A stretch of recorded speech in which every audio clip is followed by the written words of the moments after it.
সমাজে উইরা আসি নাই। আমরা এই দেশের নাগরিক। আমরা বসেন বসেন, আমরা ট্যাক্স হোল্ডার নাগরিক। ট্যাক্স দেই আমরা, ট্যাক্স। আমরা ট্যাক্স ছাড়া এই দেশে থাকি না। ওয়াজ মাহফিলে আসি আমরা, অনুদান দিয়ে সার্বিক সহযোগিতা করে এখানে এসে দাঁড়াই। আর অনেক সবার কথা বলছি না, অনেক বক্তা আছে অর্থের বিনিময়ে এখানে আসে। বিচার করতে হবে। একজন সমাজবাসী, সমাজপতি, সমাজের যে কমিটি, সে যতটুকু এই সমাজের কল্যাণের কাজ করতে পারবে, একজন ইমাম কিন্তু পারে না। সে তো ইমামের দায়িত্ব নিয়ে বসে আছে। আর সভাপতি সাহেব যেই কথাগুলো বললেন, ওইগুলোই আমাদের পাথেওর জন্য যথেষ্ট। কেননা ওনারা আমাদের দেশের কর্ণধার। ওনাদের কৃপাই আমরা বেঁচে আছি। ওনাদের কৃপা যদি না থাকতো তাহলে হয়তো আমরা দেশে থাকতেও পারতাম না, বা দেশে থাকতামও না। কোথায় থাকতাম আল্লাহই জানে। বিদায় আমি কথা লম্বা করতে চাইতেছি না। আমিও আপনাদের কাছ থেকে বিদায় নিতেছি। আমার পরে যেই বক্তা উনি আসবেন, আমি আপনাদের কাছে অনুরোধ রাখব যে আপনারা ওনার কথা শুনবেন এবং দোয়া পর্যন্ত বসবেন, তারপরে এটাকে পরিসমাপ্তি ঘটাবেন। বলে আমি আমার কথা শেষ করলাম। ওমা আলাইনা ইল্লাল বালাগ।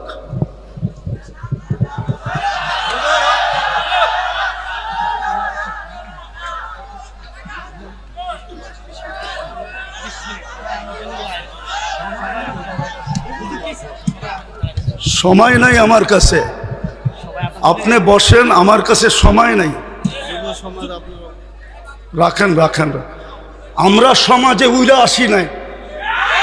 আমরা এই দেশের নাগরিক। আমরা বসেন বসেন, আমরা ট্যাক্স হোল্ডার নাগরিক। ট্যাক্স দেই আমরা, ট্যাক্স। আমরা ট্যাক্স ছাড়া এই দেশে থাকি না।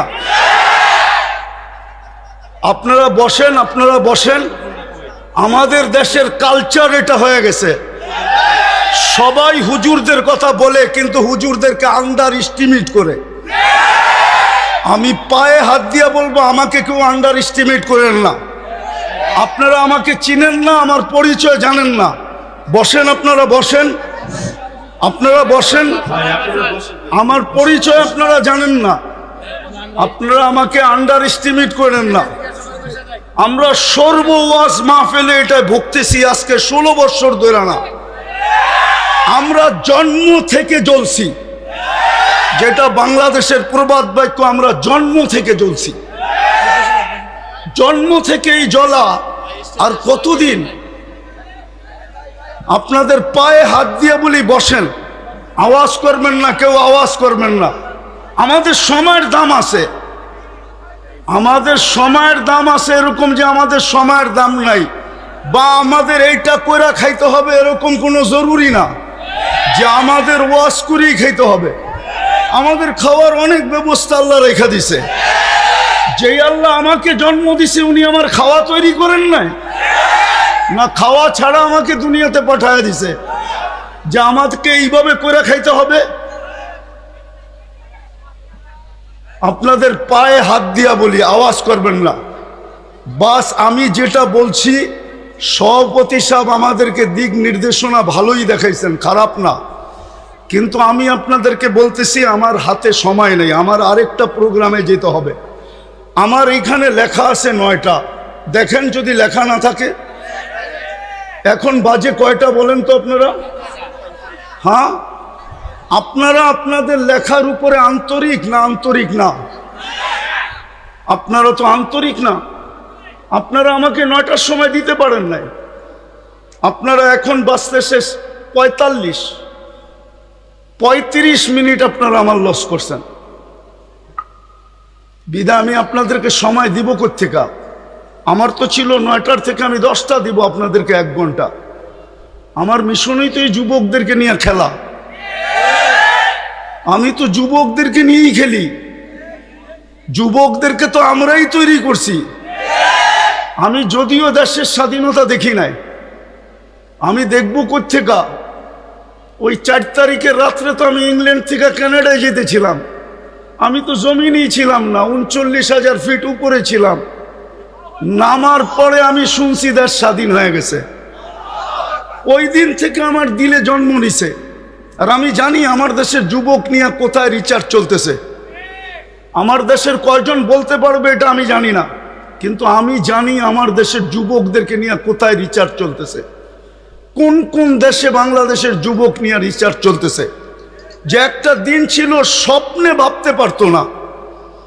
স্বপ্নে যদি কেউ কাজ করা ভাবতো যে উনি স্বপ্নে ভাবতেছে ঘুমের ভিতরে যে কাজ করা ফেলবে, তো উঠা দেখছে হ্যান্ডকাপ নিয়ে দাঁড়ায় আছে। যদি জিজ্ঞাসা করে হ্যান্ডকাপ, বলে তুমি তো স্বপ্নে দেখতেছিল না সরকার কাজ করবা, আমরা টেকনোলজির মাধ্যমে জেনে ফেলছি, বিধায় তোমার হাতে হাত করি পড়াইতে চলে আসছি। আমার দেশের যুবকরা স্বাধীনতা আইনা দিছে। যুবকরা যদি না দাঁড়াইতো আরো 50 বছরের ভিতরে কারো স্বাধীনতা আনার ক্ষমতা ছিল না। বিধায় আমার যুবকদেরকে নিয়ে কোথায় রিচার্জ চলতেছে আমি জানি। আমি জানি পেন্টাগনের কোন কামরায় রিচার্জ চলতেছে। পেন্টাগন চিনো তোমরা? হ্যাঁ, পেন্টাগন তো চিনো না, ঠিক না? কোন কামরায় পেন্টাগনের রিচার্জ চলতেছে বাংলাদেশের যুবক, এগুলা কি? বিদায় আমার মিশনই হলো যুবক নিয়ে খেলা। নাইলে আমি গত বছর এখানে আসছিলাম রাত্র 1টার সময়। আমি জানছি আমি এইখানে আসবো কয়টায় জানেন? 8টার সময় জানছি আমি এইখানে আসবো। যদি আমি জানতাম তো আমি আসতাম না। কসম খোদার, আমাকে কেউ নিয়ে আসতে পারতো না। আমি জানছি 8টার সময় যে আমি এইখানে যেতেছি, কিন্তু আমি এর আগে জানতে ছিলাম আমি আরেকটা মার্কেট আছে ওইদিকে। কি মার্কেট জানি? সুলতান মার্কেট যাব, কিন্তু আমাকে বাইপাস করে এখানে নিয়ে আসছে। আমি জানলে আসতাম না, আমার আসার ইচ্ছা ছিল না। সময়টা অনেক চলে গেছে। মানুষের মেমোরির ভিতরে একটা জিনিস সেট থাকে, সেটটা নষ্ট হয়ে গেছে। এখন আপনাদেরকে আমি কি শোনাবো, কিন্তু এতটুকু শোনাবো যুবকদেরকে, যৌবনের মূল্যায়ন করো। কেননা তোমার উপরে আল্লাহর বাজেট ব্যয় হইতেছে।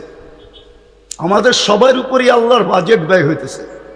যতই ব্যক্তিত্ব দেখাই না কেন, যদি আল্লাহর কাছ থেকে পানির দামে অক্সিজেন কিনতে হতো, তাহলে ডেলি 16,500 টাকা বিল দিতে হতো, মাসে 4,95,000 টাকা বিল দিতে হতো। এই এলাকায় বাড়ি আর ঘর আর বিল্ডিং কারো লেংটি পর্যন্ত থাকতো না, লেংটি। বিদায় তোমাদের পায়ে হাত দিয়ে বলি, যৌবনটাকে মূল্যায়িত করো। অমূল্য রত্ন আল্লাহ দিছেন। পুরুষকেও বলি পুরুষত্বের মূল্যায়ন করেন, মা বোনদেরকেও বলি মাতৃত্বের মূল্যায়ন করেন। চলে যেতে হবে কালকে আল্লাহর কাছে। দুনিয়ায় কয়দিন? দুনিয়ার বাহাদুরি কয়দিন? হাতে আছে যতদিন, বা আপনি বাইচা আছেন যতদিন। নাইলে অতীতেই তো দেখতাম তেল মারতে মারতে মারতে মিডিয়ালারা তেলের দাম বাড়ায় দিছিল।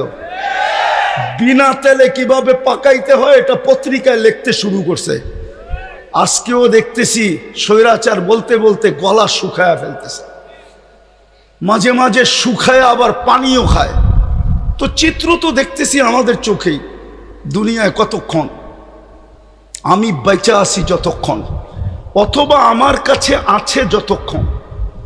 যেদিন থাকবে না, আমিও থাকবো না, আমার কাছেও থাকবে না। এই জন্যই মৃত্যু লগ্নে 4জন ফেরেশতা আসে। প্রথম ফেরেশতা ধ্বনি দেয় কানের ভিতরে, ইনকতা আতিল আজাল অনকতা আতিল আমাল, তোমার বয়স শেষ, আশা শেষ। দ্বিতীয় ফেরেশতা একটা চিৎকার দিয়া কানটাকে ফাটায় ফেলে, সালাল ইস্তেগাল, বড় ব্যস্ত ছিল, আল্লাহ ডাকলেও আসার সুযোগ হতো না। আল্লাহ ডাকে, কে ডাকে? কে ডাকে? 5 বেলা কে ডাকে? 90% মানুষ নামাজ পড়ে না। আপনি ব্যস্ত? কি নিয়ে ব্যস্ত? ও যুবক, তুমি কি নিয়ে ব্যস্ত বলো আমাকে? কি নিয়ে ব্যস্ত তুমি? কোন দেহটা নিয়ে ব্যস্ত? এই দেহটা কে দিছে? কে দিছে দেহটা? পূর্ণতা কে দিছে? পারলো তো না আজ পর্যন্ত। আমাদের আগের যে প্রধানমন্ত্রী ছিল শেখ হাসিনা, এর ঘরেই তো প্রতিবন্ধী আছে, লক্ষ কোটি টাকার মানুষ, পারলো না তো প্রতিবন্ধিত্ব দূর করতে। নাইলে ওনার মেয়ে প্রতিবন্ধী সংস্থার চেয়ারম্যান হলো কি করে? ওনার ঘরে যদি প্রতিবন্ধী না থাকতো, না নাই প্রতিবন্ধী ওনার ঘরে, ওনারা কি জানে না? পূর্ণতা কে দিছে? হ্যাঁ, কে দিছে? এটার ভিতরে পূর্ণতা কে দিছে? এক পানির দামে যদি অক্সিজেন কিনতে হতো, ডেলি 16,500 টাকা বিল দিতে হইতো। তুমি কত শ্রম দিতা যুবক বলো? কয় টাকা বেতন করতা? কয় টাকা কামাইতা ডেলি বলো? শ্রম কতটুক দিতা? 100 গাদার শ্রম দিলেও তো 16,500 টাকা অর্জন করা মনে হয় সম্ভব হতো না। কে বাজেট ব্যয় করে? আরে বলেন না জোরে। ডেলি 16,500 টাকার বাজেট আল্লাহ ব্যয় করে। যদি জিব্বা স্বাদ চেক করে দেয় আমাদেরকে, যদি স্বাদ মেশিন দিয়ে চেক করতে হইতো, তাইলে বোঝা যেত ঘরে আগে ফ্রিজ কিনে না মেশিন কিনে চেক করার মেশিন, স্বাদ চেক করার মেশিন। আগে ফ্রিজ কিনে না ওই মেশিন কিনে, আগে ওয়াশিং মেশিন কিনে না ওই মেশিন কিনে, আগে বাড়ি বানায় না আগে ওই মেশিন কিনে, তাইলে বোঝা যেত। আমাদের বিত্তশালীরা তো আমাদের দেশে চিকিৎসা করে না, কেননা আমাদের দেশের 80% রিপোর্ট বলে ভুল হয়। এই জন্য দেখবেন অসুস্থ হইতে দেরি, চুপে চুপে ইন্ডিয়া যেতে দেরি করে না, চুপে চুপে সিঙ্গাপুর যেতে দেরি করে না, চুপে চুপে থাইল্যান্ড যেতে দেরি করে না, আমেরিকা ইংল্যান্ড যেতে দেরি করে না। হইতে পারতো আপনি মেশিন কিনছেন বটে, কিন্তু আপনার মেশিন যদি ভুল রিপোর্ট দিত, আপনি কি করতেন? তাইলে তো প্রতিদিন খাইতেন আর প্রতিদিন হাসপাতালে যেতেন। আজ পর্যন্ত তো আপনার জিব্বা ভুল রিপোর্ট দিল না। এই জন্যই তো আপনি বোঝেন না স্বাদ চেক করার কয় টাকা লাগে। এই জন্যই তো আপনি আর আমি চিন্তা করি না গ্রান চেক করতে কয় টাকা লাগে। এরকম এই শরীরটা খুইলা দেখানো যায় একটা একটা। 24 ঘন্টা আল্লাহটা বুক করি। এই জন্যই তো আল্লাহ এক জায়গায় বলছেন, আফা হাসিবতুম আন্নামা খালাকনাকুম আবাস, তোর ধারণা কি তুই অনর্থক সৃষ্টি? তো আরেক জায়গায় হাদিসের ভিতরে বলছেন, আতাইতু কাইনানে তানদুরু বিহা ওয়ালা উহাসিব, এটা কি তোর ধারণা যে চক্ষুটা দিলাম তুই সারাদিন দেখিস, এটা অনর্থক আর হিসাব নিব না? চক্ষুর ভিতরে কয়টা ক্যামেরা? 2 চোখে 26 কোটি ক্যামেরা। যুবক যখন তুমি তাকাও তো 26 কোটি ক্যামেরা একসাথে ফ্লাশ করে, একসাথে ফ্লাশ। যেরকম তোমাদের ক্যামেরায় ফ্লাশ হয়, এরকম 26 কোটি ক্যামেরা একসাথে ফ্লাশ হয়। আল্লাহ তো এটাই বলতেছে, আতাইতু কাইনানে তানদুরু বিহা ওয়ালা উহাসিব, এরকম দৃষ্টিশক্তি দিলাম আর তুমি সারাদিন দেখো আর তোমার হিসাব নিব না। আতাইতুকা উযুনানি তাসমাউ বিহা ওয়ালা উহাসিব, তোকে শ্রবণ শক্তি দিলাম, তোর ভাবনা কি হিসাব নিব না? আতাইতুকা লিসানান তানতিকু বি, তোকে বাক শক্তি দিলাম, সারাদিন বক বক করিস, তুই ভাবতেছ হিসাব নিব না?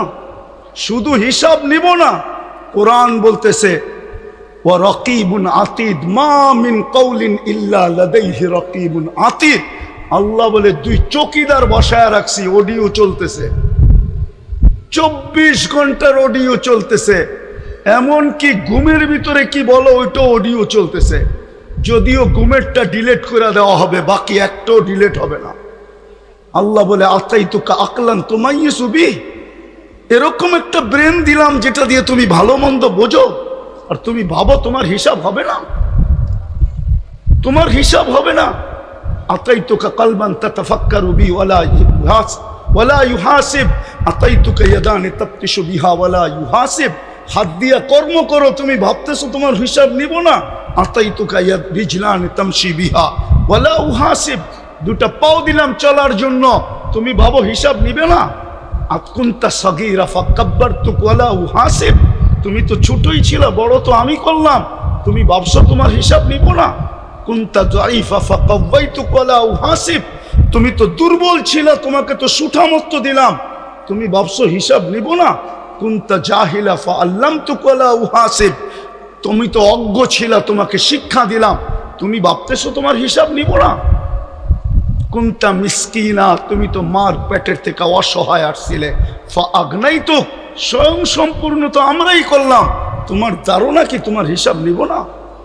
এই জন্য বলতেছি যুবক, যৌবনের মূল্যায়ন করো, নাইলে কালকে কিন্তু হিসাব দিতে হবে। এটা দুনিয়া রঙ্গময়, যার মনে যা লয়।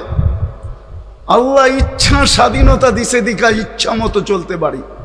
যদি ইচ্ছা স্বাধীনতা না দিতেন তাহলে সারাদিন আল্লাহটা ভোগ করবে আর আল্লাহর বিরুদ্ধে বলবে, আল্লাহর বিরুদ্ধে বলবে, আল্লাহর বিরুদ্ধাচরণ করবে। আমার সমাজের তো 90% নামাজ পড়ে না। ডাকে কে? আরে বলেন না জোরে, কে ডাকে? কে ডাকে? আল্লাহ। কে? যারটা 24 ঘন্টা ভোগ করেন উনি আল্লাহ, যার কাছে হায়াত উনি আল্লাহ, যার কাছে মৌত উনি আল্লাহ, যার কাছে সুস্থতা উনি আল্লাহ, যার কাছে অসুস্থতা উনি আল্লাহ, যার কাছে ধনী হওয়া উনি আল্লাহ, যার কাছে গরিব হওয়া উনি আল্লাহ, যার কাছে ইজ্জত দেওয়া উনি আল্লাহ, যার কাছে বেইজ্জত করা উনি আল্লাহ। ইচ্ছা করলে সকালের ধনীকে বিকালে ফকির বানাইতে পারে, ইচ্ছা করলে বিকালের ফকিরকে সকালে ধনী বানাইতে পারে। উনি আল্লাহ। শুধু এইখানেই শেষ না, দুনিয়া ভাবে কিছু, আল্লাহ ভাবে কিছু। দুনিয়া ভাবে কিছু, আমরা আল্লাহ ভাবে কিছু। হ্যাঁ, দুনিয়া ভাবতে ছিল কিছু, আল্লাহ ভাবতে ছিল কিছু। আল্লাহ যেটা চায় ওইটাই হয়। তো ওই আল্লাহ ডাকে, শুধু এইখানেই শেষ না, 99 পদের মালিক আল্লাহ ডাকে। 99 পদের মালিক আল্লাহ ডাকে। তর্জমা তো দেখে না, খালি নিজেরটা দেখি, আল্লাহর পরিচয় তো দেখি নাই। এই মজমা এক যুবকও নাই যে 99 নামের অর্থ দেখছে। এই স্টেজেও কেউ নাই 99 নামের অর্থ দেখছে। কোত্থেকে আল্লাহ চিনবে? অফিসের সামনে তো পদবি লেখা থাকে, এই পোস্টারেও তো পদবি লেখা আছে পরিচয় হিসাবে। আল্লাহও তো নিজের পরিচয় দিছে 99 নাম দিয়া, হুয়াল্লাহুল্লাযী লা ইলাহা ইল্লা হু। আল্লাহ নিজের পরিচয় দিছে, আমি আল্লাহ কে ভালো মতে দেখ, তাইলে তোর বিবেকের পর্দা খুলবে, নাইলে একদিন দুনিয়ার জীবন শেষ হয়ে যাবে। আজকে সূর্য এই এলাকায় বলতে বলতে ডুবছে, লান আউদ ফি হায়াতিকা আবাদা।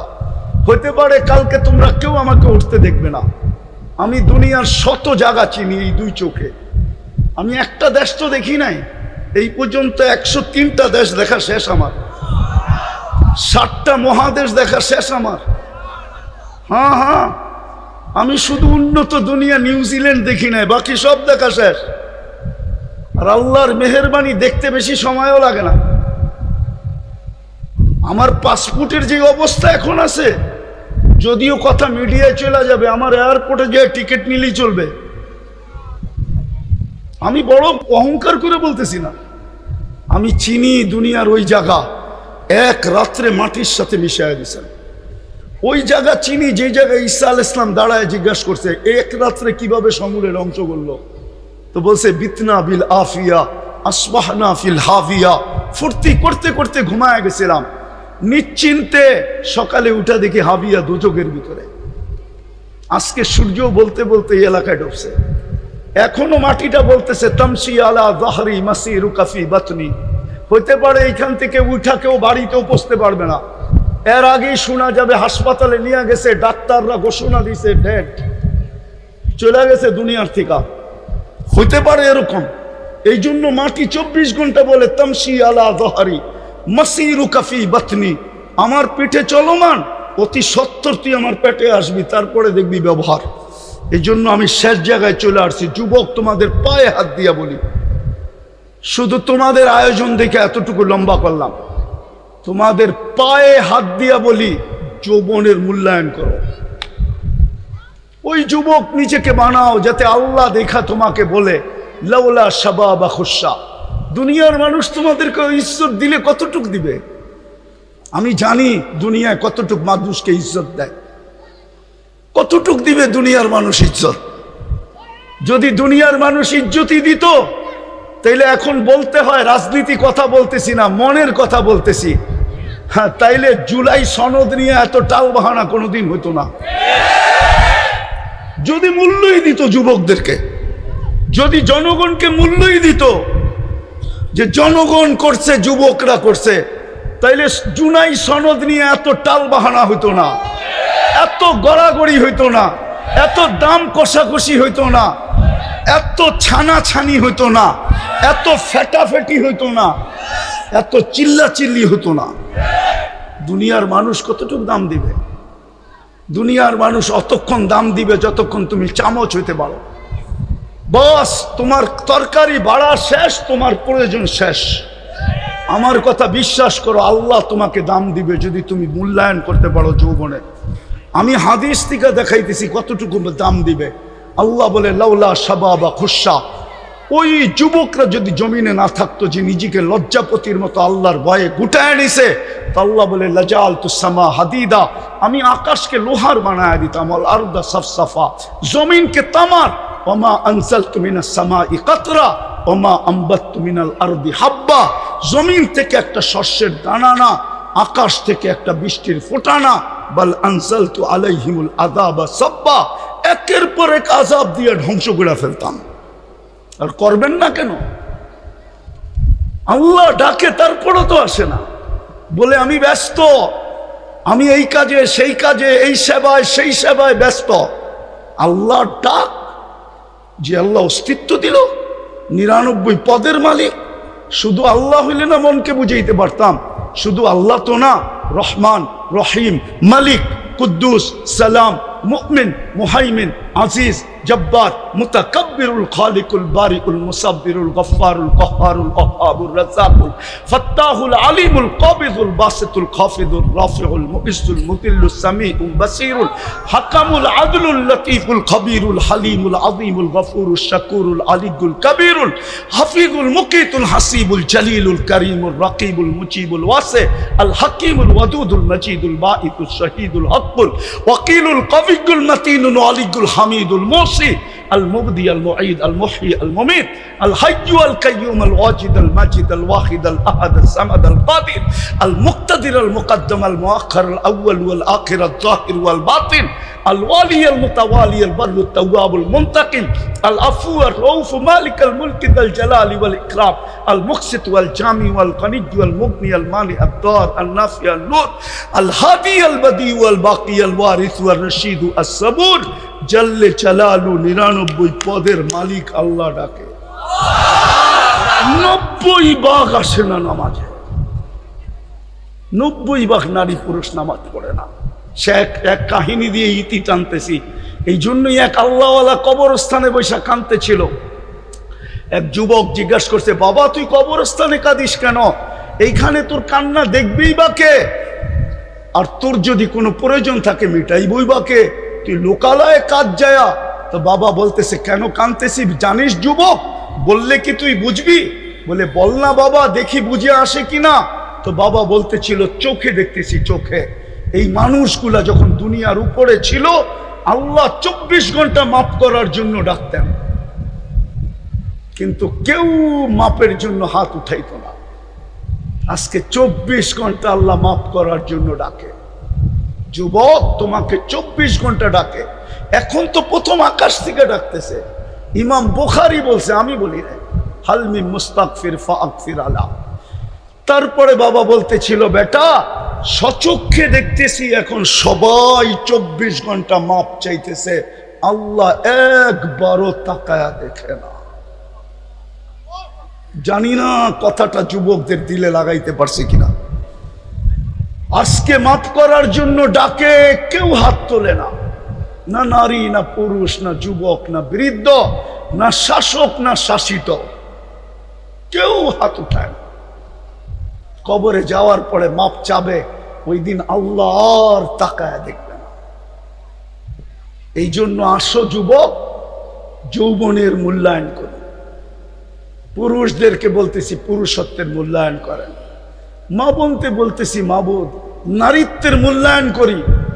প্রত্যেক শ্রেণীর মানুষকে বলতেছি মূল্যায়ন করেন। মৌত কখন চলে আসবে কেউ জানে না। ওইখানে কোনো পরিচয় চলবে না। যদি চলতো, একটা বলতেছি একটা, তাইলে আবু তালেবের কবর আজকে 25-30 না, 89 থেকে এই পর্যন্ত আমাকে কাঁদাইতো না। হ্যাঁ হ্যাঁ, 89 থেকে প্রথম আমি মক্কা গেছি 89-এ, 89 থেকে নিয়ে এই পর্যন্ত প্রতি বছর আমাকে কাঁদাইতো না। একবার না, যতবার যেই ততবারই কাঁদায়। আমি চিনি উনার কবর কোথায়, কার পাশে, কোন কবরস্থানে, যেটাকে ওলামারা জান্নাতুল মুআল্লা বলে, উপরের জান্নাত, মক্কার কবরস্থান। কার পাশে? খাদিজাতুল কুবরা রাদিয়াল্লাহু তাআলা আনহার পাশে আবু তালেবের কবর। ওই কবর আমাকে কোনোদিন কাঁদাইতো না। বললাম তো, 89 থেকে কাঁদাইতেছে, প্রতিবার 2 বার 3 বার, প্রতি বৎসর বহুতবার কাঁদাইতো না। আপনি চেনেন না আবু তালেবকে? সম্পর্ক কার সাথে ছিল আপনি এটাও জানেন না। আপনি কোত্থেকে জানবেন মুহাম্মদুর রাসূলুল্লাহকে? একটা কথা বলি, কবরে প্রথম প্রমাণ করতে হবে, প্রথম কবরের সুয়াল। যারা বলে প্রথম সুয়াল কবরের মান রব্বুকা, এটা মনে হয় তেমন ঠিক না। 3টা প্রশ্ন হবে, এটা ঠিক, কিন্তু প্রথম প্রশ্ন হবে মা কুনতা তাকুলু ফি হাদার রাজুলি মুহাম্মাদিন। ইমাম বুখারী লেখছেন, ইমাম মুসলিম লেখছেন রহমতুল্লাহ আলাইহি, প্রথম প্রমাণ করতে হবে আল্লাহর রসুলের রঙে তুমি কতটুকু রঙিন ছিলা। কেননা মুহাম্মদুর রাসূলুল্লাহ না হইলে আমরা আল্লাহ চিনতাম না। হ্যাঁ, আল্লাহ চিনতাম না, দিন চিনতাম না, কোরআন চিনতাম না, কোরআন পাইতাম না। মুহাম্মদুর রাসূলুল্লাহ না হইলে এক রাত্র 83 বৎসরও পাইতাম না। এক রাত্র যে 83 বৎসরের ইবাদত, এত বড় মর্যাদা আমাদের কপালে জড়তো না। আমরা তো মুহাম্মদুর রাসূলুল্লাহ চিনি না। মুহাম্মদুর রাসূলুল্লাহ আমার সমাজ চিনে না, আমার সমাজের যুবকরা চিনে না, আমার সমাজের কেউ চিনে না। যদি চিনতো তাহলে বাংলাদেশে কেন চিৎকার দিতে হতো কাদিয়ানীকে অমুসলিম ঘোষণা করার জন্য? হ্যাঁ, কেন চিৎকার দিতে হতো যে কাদিয়ানীকে অমুসলিম ঘোষণা করেন? যেই দেশে 90% মুসলমান, ওই দেশে কেন চিৎকার দিতে হতো? হ্যাঁ, সেমিনার কেন করতে হতো? ওলামাদেরকে কেন এই জন্য জেলে যেতে হতো? গুমের কেন শিকার হইতে হতো? এই মুহাম্মদুর রাসূলুল্লাহ আমরা চিনি না। বিদায় কবরের প্রথম প্রশ্ন প্রমাণ করতে হবে তুমি ওনার রঙে কতটুকু রঙিন ছিলা। হ্যাঁ হ্যাঁ, প্রথম প্রশ্ন এটা। বুখারী শরীফ উঠায়া দেখেন, আমি বানায়া বলতেছি না। মুসলিম শরীফ উঠায়া দেখেন, আমি বানায়া বলতেছি না। প্রথম প্রশ্ন হবে এটা। এই জন্য পায়ে হাত দিয়া বলি, নিজেকে মূল্যায়িত করি, তাহলে দুনিয়ার মূল্য কতক্ষণ। কবির কথাই তো সত্য, মিলে খাক মে আহলে শাহ कैसे कैसे, जमी खा गई नौजवान कैसे कैसे, अजल ने न छोड़ा किसरा न दारा, उसी से सिकंदर सा फाते भी दिहारा, हर एक लेके क्या क्या हसत सुधारा, परा रह गया यही ठाट सारा, बचपन ने तुझे बरसों खिलाया, जवानी ने मजनू बनाया, बुढ़ा पे आके फिर क्या क्या सिताया, अजल तेरा कर देगी बिल्कुल सफाया, तुझे दुल्हन के रहो सबसे आला, हो जीनत निराली हो फैशन निराला, यूं ही जिया करता है क्या मरने वाला, तुझे हुस्न जाहिर ने धोखे में डाला, जगह जी लगाने का दुनिया नहीं है, ये इबरत की जा है तमाशा नहीं है, अफा हसिबतुम अन्नमा खलकनाकुम अबस। শুধু ঐতিহ্য থেকে যাবে, ঐতিহ্য। বেশি দূরে তো না, এটাও তো গাজীপুর, ঠিক না? হ্যাঁ, এটা গাজীপুর তো। হ্যাঁ, বাওয়ালের রাজা নাই, কিন্তু জমিন নিয়ে কামরা কামরি এখনো চলতেছে কোর্টে। আমরা চিনি কারা কামরা কামরি করতেছে। আমরা এই দেশেই থাকি, আমরা এই দেশেই বড় হয়েছি, আমরা এই দেশি ব্যাকগ্রাউন্ড নিয়ে উঠছি। আমরা চিনি কারা বাওয়ালের জমিন নিয়ে এখনো কামরা কামরি করে। নাই, ঐতিহ্য আছে, ঐতিহ্য। যুবক, তোমারও ঐতিহ্য থেকে যাবে, আমারও ঐতিহ্য থেকে যাবে, আমরা থাকবো না। চলো আজকে তওবা করে আল্লাহর কাছে নিজেকে দামি বানাই। পারবা তওবা করতে? কে কে পারবে দেখি? তাইলে তওবা করি। আল্লাহ, অতীত থেকে তওবা করলাম। বলো বলো, মনের থেকে বলো, মনের থেকে। সর্বশেষ আজকের থেকে তওবাকে অভ্যাস বানাও। ঘুমের সময় তওবা করে ঘুমাও, নাইলে হইতে পারে একদিন তুমিও চিৎকার দিবে, আমিও চিৎকার দিব, কিন্তু আর তাকায় দেখবে না। আজকে 24 ঘন্টা ডাকে শুধু তওবার জন্য। আর সর্বশেষ আজ থেকে নামাজ ছাড়বো, পাক্কা ওয়াদা। আল্লাহ আমাদেরকে আমল করার তৌফিক দান করেন।